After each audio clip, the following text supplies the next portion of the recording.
In a world where the ordinary becomes extraordinary, some Airbnbs hold secrets that defy explanation. Join us as we journey through the chilling stories of two haunted Airbnbs that have left guests questioning their sanity.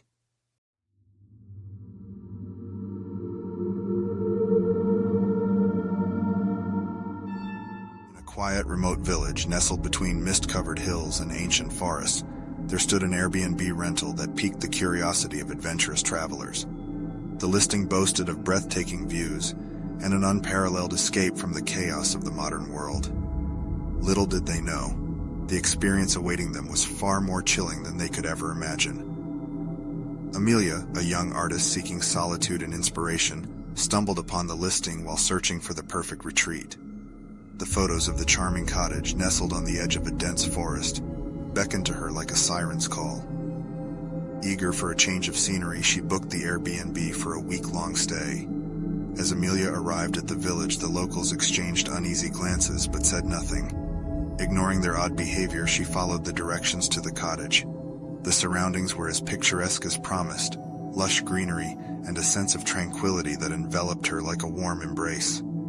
Upon entering the cottage, Amelia felt a shiver run down her spine. There was a peculiar atmosphere, a mixture of welcome and unease that seemed to hang in the air. The walls were adorned with vintage paintings of somber-faced figures, and the old-fashioned furniture added to the sense of nostalgia that permeated the space. Night fell, and the wind whispered through the trees outside. Amelia lit a fire in the hearth and settled down with a book. But as the hours passed, the cottage seemed to come alive with faint murmurs and soft footsteps that defied explanation. Over the following nights, the strange occurrences escalated. Amelia would wake to find objects moved, doors creaking open, and the sensation of being watched. She dismissed it as her imagination, until one night she awoke to a haunting melody, a mournful tune that seemed to emanate from the walls themselves. Amelia followed the eerie sound through the cottage, guided by an invisible force. It led her to a locked door at the end of a narrow hallway. Fueled by a mix of curiosity and trepidation, she managed to force the door open. The room beyond was a stark contrast to the rest of the cottage. Dimly lit by an old oil lamp, the walls were covered in intricate symbols and cryptic writings. A sense of foreboding settled over her, as if she had stumbled upon a forbidden secret. As Amelia stepped further into the room, a gust of wind blew out the lamp, plunging her into darkness. Panic clawed at her throat as whispers surrounded her, voices overlapping in a cacophony of sound. Shadows danced on the walls, their forms shifting and contorting. In a moment of desperate instinct, Amelia lit a match, revealing the room once more. But the symbols on the walls seemed to writhe, pulsating with an otherworldly energy. The whispers grew louder, their words echoing in her mind. Terrified and disoriented, Amelia fled the room and out of the cottage, leaving behind her belongings. The villagers greeted her with somber expressions as if they had expected her return. They warned her of the cottage's dark history, a place where the boundaries between the living and the beyond grew thin. Amelia left the village, her heart heavy with the weight of the enigma she had encountered. The Airbnb listing remained, a lure for those seeking adventure. But as whispers of the haunted cottage spread, it became clear that some secrets are best left undisturbed, and the allure of an idyllic escape can quickly transform into a nightmare beyond imagination.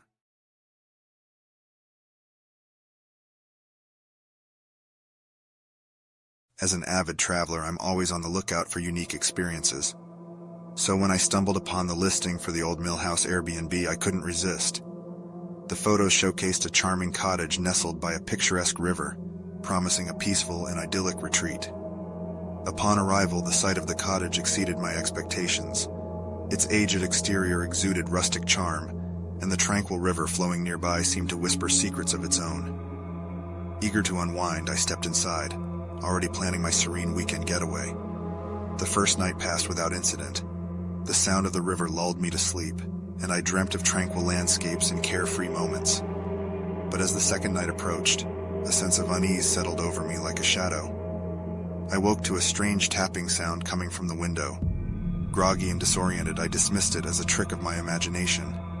But the tapping persisted, growing louder and more insistent. With a racing heart, I approached the window, peering into the darkness outside. My breath caught in my throat as I saw a figure standing by the riverbank, a silhouette that seemed to sway in the moonlight. Panic surged within me and I closed the curtains, attempting to convince myself that it was just my imagination playing tricks on me. The tapping stopped, replaced by an unsettling silence that seemed to seep into the room. I tried to shake off my unease, convincing myself that I was simply tired from the journey. But sleep eluded me that night, and I tossed and turned, haunted by the image of the figure by the river. As dawn broke, I ventured outside to shake off my lingering fears. The beauty of the landscape was undeniable, and the serenity of the river's flow calmed my racing thoughts. Determined to enjoy the rest of my stay, I pushed the previous night's events from my mind. That evening, as darkness fell, a sense of dread settled over me once again. I tried to distract myself with a book, but the tapping sound returned, this time coming from the walls themselves. It was as though the very house was whispering secrets to me. In a moment of curiosity mixed with trepidation, I followed the sound, tracing it to a small trapdoor beneath the floorboards. With trembling hands, I opened the trapdoor, revealing a hidden space beneath the cottage. A chill ran down my spine as I peered into the darkness below. A faint light emitted from within, revealing a collection of old, weathered photographs. I picked one up, my heart pounding as I saw the same figure from the river. The figure that had haunted my nights. The photographs depicted scenes from decades past, capturing moments of joy and sorrow. Faces from another time stared back at me, their eyes seeming to hold a silent plea. And among the photographs, one figure appeared in each, a figure with hollow eyes that seemed to pierce through the veil of time. Terrified and unable to shake the feeling of being watched, I fled the cottage, leaving behind the enigmatic trapdoor and the haunting photographs. The old mill house Airbnb, once an appealing retreat, now stood as a testament to the unsettling truth that some mysteries are better left unsolved, and that the past has a way of lingering in the present, even within the walls of a seemingly charming cottage.